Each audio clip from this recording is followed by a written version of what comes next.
14 college football. In this game, we have Wisconsin versus Minnesota. Winner of this game clinches their spot in the Big Ten championship game, and they will face the Ohio State Buckeyes. Now, Wisconsin coming into this game is 9-2 on the season. They're coming off of a win last week versus Purdue. And they're going to be on the road facing Minnesota, who is 10-1 on the season. The only loss was to Iowa a couple of weeks ago. And last week, they played Northwestern. They pretty much dominated Northwestern for most of that entire game. So, like I said, winner of this game ends up playing Ohio State in the Big Ten championship game. This is a big game for both of these teams because, look, it's a Big Ten championship game appearance at stake. Now, when you look at Wisconsin, one of the best defenses in all of college football. This is probably the best defense that Minnesota has faced up until this point. And they faced a tough defense a couple of weeks in Iowa. And their offense really struggled. And the reason why Minnesota's offense struggled versus Iowa a couple of weeks ago was because of that Iowa defense and that Iowa defensive line, specifically A.J. Epinesa. A.J. Epinesa had his handprints all over that Minnesota game a couple of weeks ago for Iowa. He was creating havoc. He was getting pressure on Tanner Morgan. He was just creating a lot of chaos for that Minnesota offensive line that has been one of the better offensive lines in college football. And when we look at Wisconsin, their offense has pretty much been Jonathan Taylor. That's pretty much it. So in this game, we're going to be seeing two of the best offensive lines in the Big Ten of Wisconsin and Minnesota, which a lot of these guys playing on the offensive lines for both of these squads are most likely going to end up playing in the NFL. Minnesota has one of the heaviest and biggest offensive lines in all of college football. Their average size of the offensive line or average weight is 340 pounds. That's more than the Minnesota Vikings offensive line. That's way more than a lot of NFL teams' offensive lines.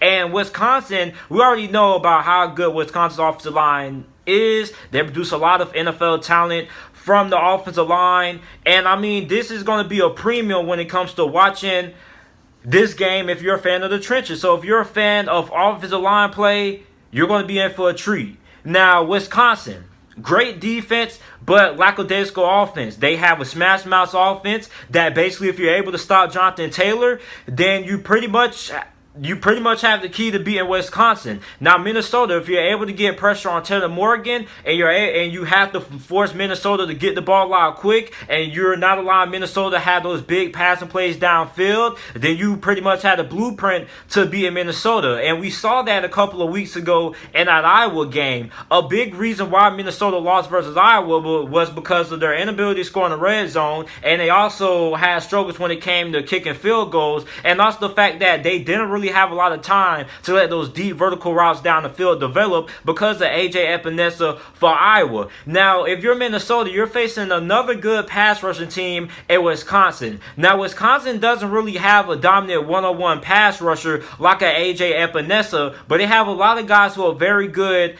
at creating pressure and getting pressure on the quarterback, which is why if you look back at that Ohio State game, that's why Wisconsin was able to hang with Ohio State for the first couple of quarters, was because of how good their pass rush is. Now, you're looking at a Wisconsin team that has a better pass rush than Penn State, and this is also a better secondary than Penn State. So overall, this is probably the best defense that Minnesota has faced up until this point of the season. And if you're Wisconsin, this probably is one of the best secondaries you face up until this point, other than Ohio State. Minnesota has the second best secondary in all of college football in the Big Ten. Now, they have Antoine Winfield Jr., who in my opinion is going to end up being an All-American. And they have a lot of good guys in that secondary. This is one of the better secondaries in all of college football. And they have a lot of guys who are going to be playing on Sundays out of that Minnesota secondary. Now, when you look at Minnesota's offense, Minnesota has a pretty balanced attack. They're not one-dimensional like a Wisconsin. Minnesota, they can beat you passing the football. They have two of the best receivers in the Big Ten. They're pretty good running the football in between the tackles and outside of the tackles as well. And they have a really good quarterback in Tanner Morgan. Now, the question going into this game is going to be, are they going to be able to protect Tanner Morgan and give him time to throw? Because when you go back and you watch the Iowa game, Tanner Morgan that offensive line really struggled. That's probably the worst performance that the offensive line had pretty much the whole entire season. And a big reason why was because I was able to get pressure on Tanner Morgan, and his offensive line specifically wasn't able to stop AJ Epinesa. AJ Epinesa had his hands all over that game. Now, if you're Minnesota, a positive thing is you don't have to worry about Wisconsin having a guy like an AJ Epinesa.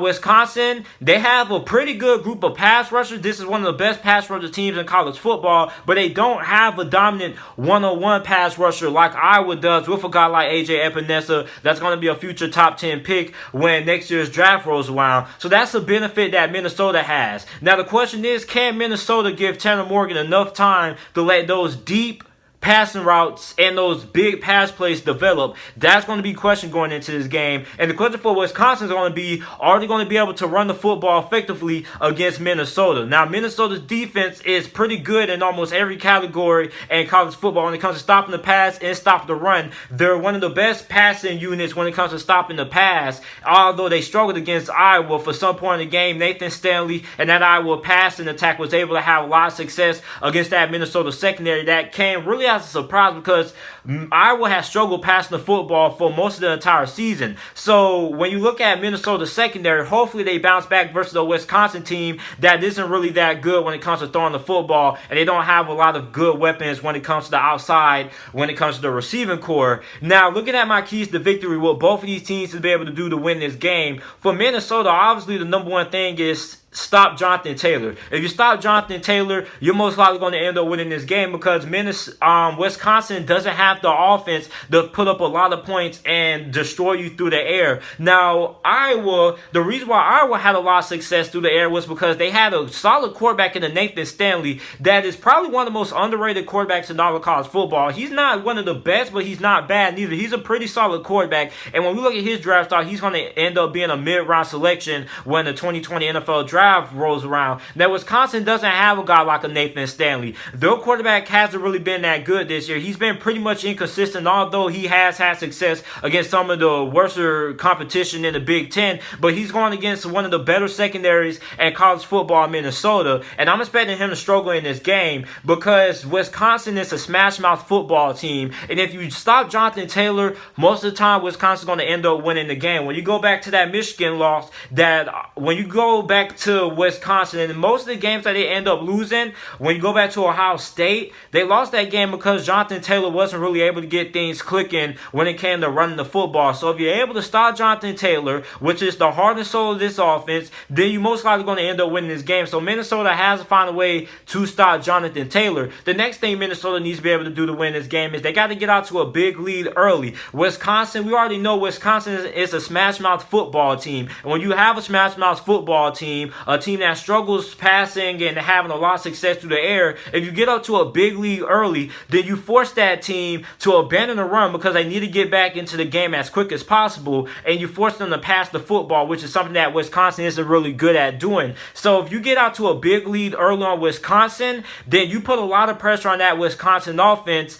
And if they're able to do that, then that's also going to help stop Jonathan Taylor as well, because look, it's easier to commit to the run when the score is tied up or when you have the lead, but it's more harder to keep having trust in the run game when you're down 14-21 points. So Minnesota is able to get out to a big lead early, then I think they have a good chance of winning this game because Wisconsin's offense isn't really that explosive that they're good enough to come from behind. And the last thing Minnesota needs to be able to do is force turnovers. A big way to kill an offense like a Wisconsin is to force turnovers because this Wisconsin offense isn't explosive. So they need as many possessions as they can get. So if you take away those possessions from a team like a Wisconsin that struggles on offense, that really the best part of their offense is running the football, then you're going to have a good chance of winning this game. You're also going to put their defense back on the field, which is going to tire out that defense a lot more faster and put your talented offense on the field if you're Minnesota. And another thing when it comes to Wisconsin is they need to limit the big pass plays. Minnesota is one of the best teams in college football when it comes to having these big explosive pass plays. I mean, they're averaging over 16 yards per completion. So if you're Wisconsin, you obviously need to limit the big pass plays. And Wisconsin has did that for most of the season. They are only allowing 11 yards per pass completion. So if you're Wisconsin, you need to keep everything in front of you, and you need to limit the big pass plays. And that's something that we saw Iowa able to do. Although Minnesota had big passing plays at times, a big reason why Iowa was able to win that game was because they were able to get stops in the red zone. Now Iowa, they gave up a lot of big pass plays, but they were able to make up for it because their defense was absolute lights out when it came to stopping Minnesota inside the red zone. So if you're Wisconsin, you have to stop Minnesota inside the red zone. And plus, you don't even have to worry about when it comes to the field goal kicking, because Minnesota has struggled when it comes to field goal kicking. They struggle kicking field goals and getting 3 points on the board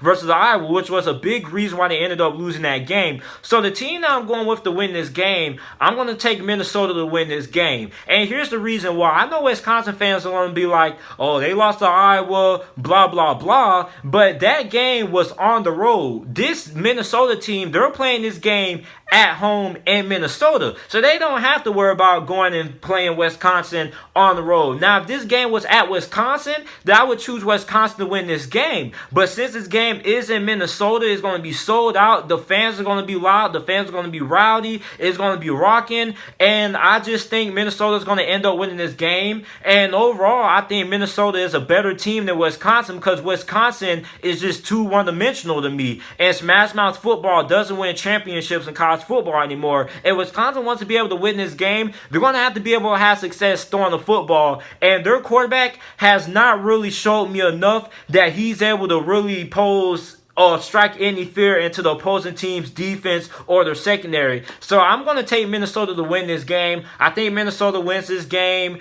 27-17 is my final score prediction. So let me know who you guys think ends up winning this game down in the comment section down below. Make sure to like the video, subscribe to the channel for more NFL videos and college football videos. And thanks for watching.